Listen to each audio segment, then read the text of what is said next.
I'm going to demonstrate to you why the law of diminishing marginal productivity is praxeologically true. Just as the law of marginal utility is usually poorly explained, as if it were a law rooted in psychology or satiety, the law of diminishing marginal productivity is usually poorly explained.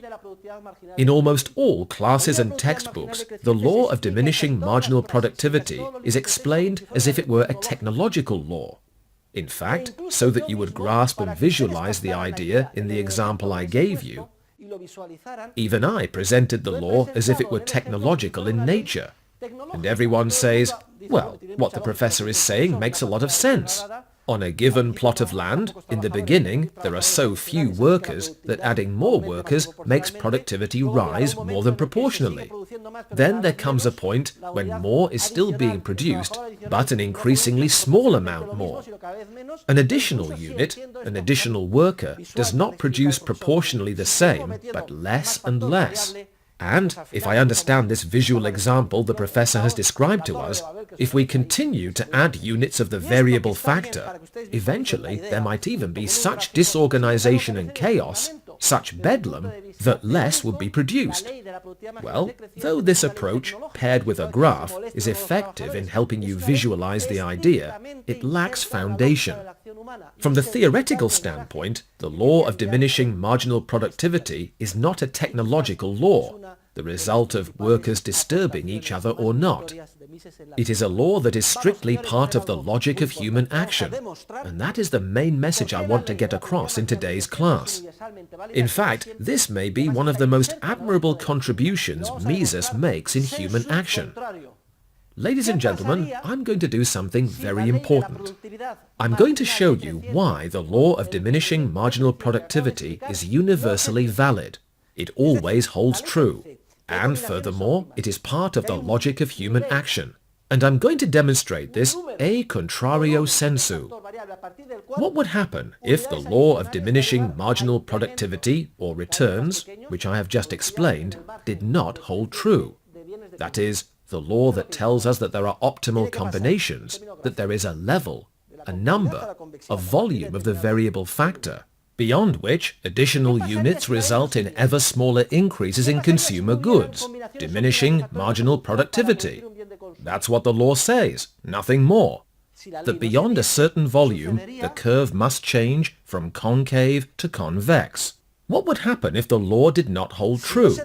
What would happen if there were no optimal combinations of productive factors for generating a consumer good? If the law did not hold true, thus our a contrario sensu demonstration. It would mean that an increase in the units of the variable factor, in our example workers, would still result in a more than proportional increase in the final product. In our example, potatoes.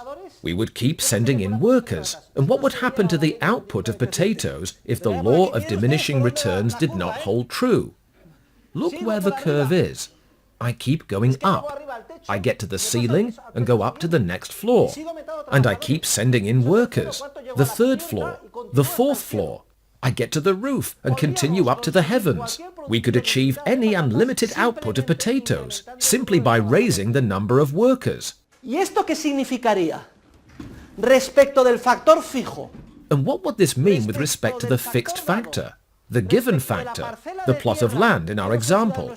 It would mean that the plot of land had unlimited productive capacity, and therefore that it was not an economic good, a scarce resource, but a free good.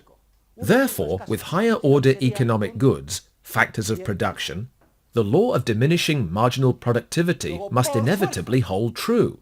And every economic good must by definition be scarce, that is, insufficient to achieve all the ends the actor intends to achieve.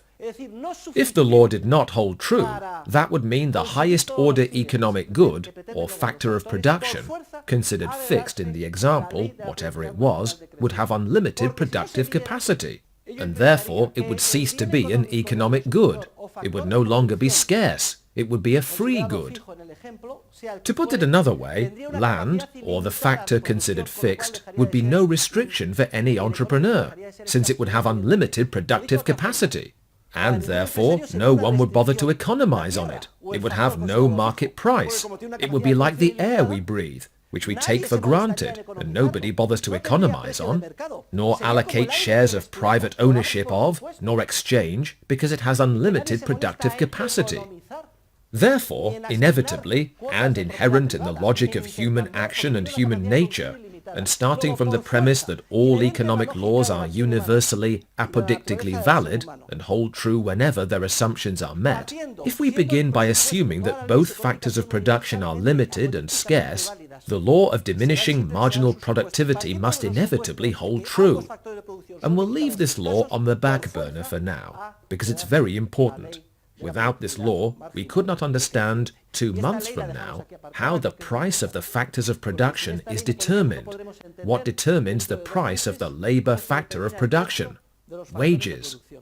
What effects follow from an increase in the population, or an increase in the well-invested capital workers use? The entire theory of capital and the entire theory of the cycle are incomprehensible if we do not understand that the nature of things is such that, from the standpoint of subjective valuation, the law of marginal utility determines the value of economic goods, and the proportions of higher-order economic goods, or complementary factors of production, are subject to the law of diminishing marginal productivity. 2 basic laws around which our discipline revolves.